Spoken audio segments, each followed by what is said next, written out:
En mai, une attaque au couteau a été perpétrée à Paris par un jeune homme qui a grandi à Strasbourg, et ce mardi 3 radicalisés originaires de Wissembourg ont été jugés.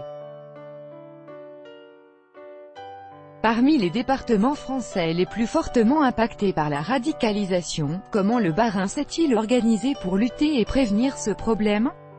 Depuis 2014, de nombreux acteurs, collectivités, associations locales et éducation nationale participent à ce travail autour du parquet et de la préfecture. Il y a eu les jeunes de la Méno, partis pour le djihad en Syrie.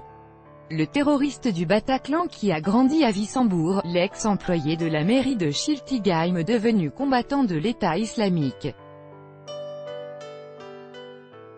Ou, plus récemment, l'auteur de l'attaque au couteau à Paris qui a d'abord grandi dans cette commune du nord de l'Eurométropole.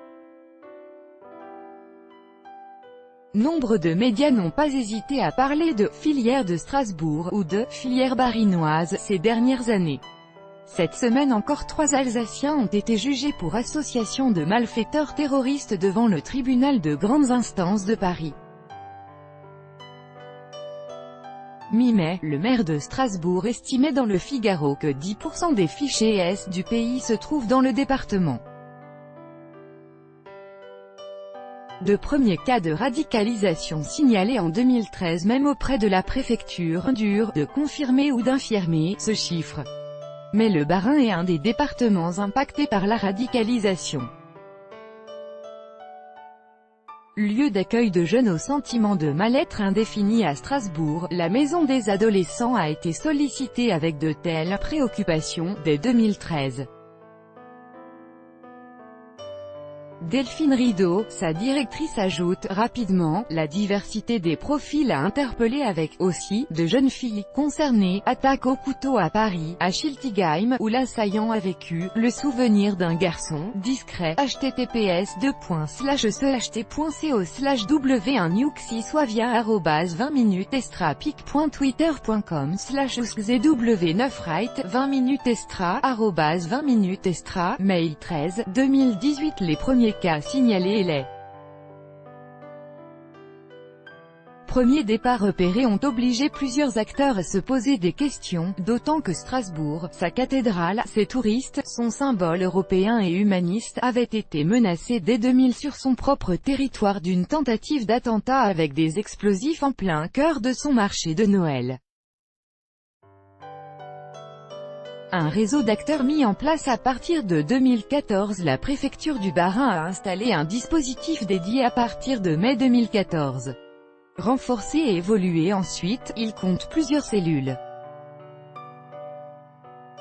dont une pour la détection et l'évaluation des signalements reçus au numéro vert anti-djihad, avec des représentants des forces de l'ordre et du renseignement, du parquet ou de l'éducation nationale. Car tous ne sont pas pertinents, comme celui, presque absurde, de ce membre d'un établissement scolaire alsacien pour une élève qui avait emprunté le Coran au CDI, ou se fait en pleine procédure de divorce. Mais à côté, 165 nouveaux dossiers ont été ouverts en 2017 dans le Bas-Rhin, contre près de 400 en 2016 et plus de 500 en 2015. Un adjoint au maire et un chargé de mission à Strasbourg. Au-delà de la détection, la préfecture a rassemblé les grandes collectivités locales du Bas-Rhin dans des cellules d'échange dites d'accompagnement et de prévention. Derrière ce protocole départemental visant à définir les rôles ou les modalités de circulation de l'information, plusieurs acteurs se sont engagés ensemble dans la lutte. Vidéo. Attaque au couteau à Paris, la communauté tchétchène inquiète des répercussions sur son image. https://t.co/eli6x5x4r via@20minutestra.pic.twitter.com/gacz6dige 20minutestra@20minutestra, mail 14, 2018. Dans les limites de ses compétences, la ville de Strasbourg a pris le pas en 2015.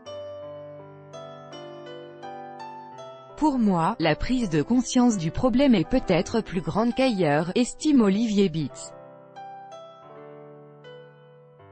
En 2016, cet adjoint au maire a été chargé d'une nouvelle compétence, la prévention de la radicalisation violente, qui a aussi vu un chargé de mission nommé. On est convaincu que chacun doit s'interroger sur ces questions, car la menace, endogène et durable, peut venir de toute la société. Pourquoi des jeunes grandissent avec une telle haine des valeurs françaises, des agents du département ou de la ville formés pour tenter d'endiguer les départs et améliorer la détection des cas, des actions ont été mises en place par la ville. En informant des associations sportives ou en formant ses agents, par exemple, autour des enjeux de la radicalisation, pour tous, d'inclusion ou encore de détection, pour ceux des services sociaux ou éducatifs en contact avec le public.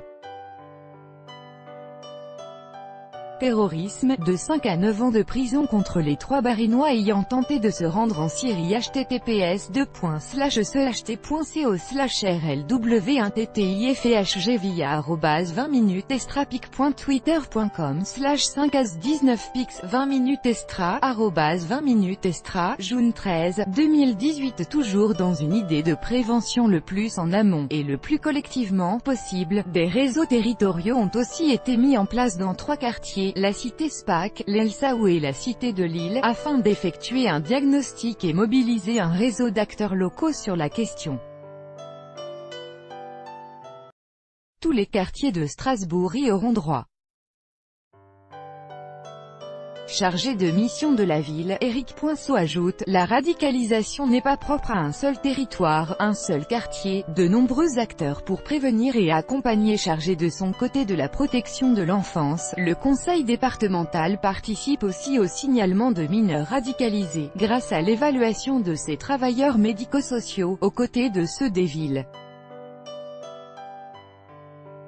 Pour comprendre les processus de radicalisation, 400 de ces agents ont été formés, et 200 référents, en lien avec le parquet et la préfecture, le vivre ensemble est questionné. Il s'agit de donner les clés aux jeunes pour comprendre les évolutions sociétales et les informer des risques liés à la radicalisation, au racisme, mais aussi des opportunités nouvelles, en lien avec des associations locales et de terrain qui se sont en partie spécialisées, comme SOS Aide aux habitants et Viaducs 67. Ces collectivités barinoises sont surtout informées lorsqu'une action d'accompagnement sur des stades précoces est envisagée. Une prévention que plusieurs de ces acteurs, dont ceux de la ville de Strasbourg, ont discuté récemment à Boston.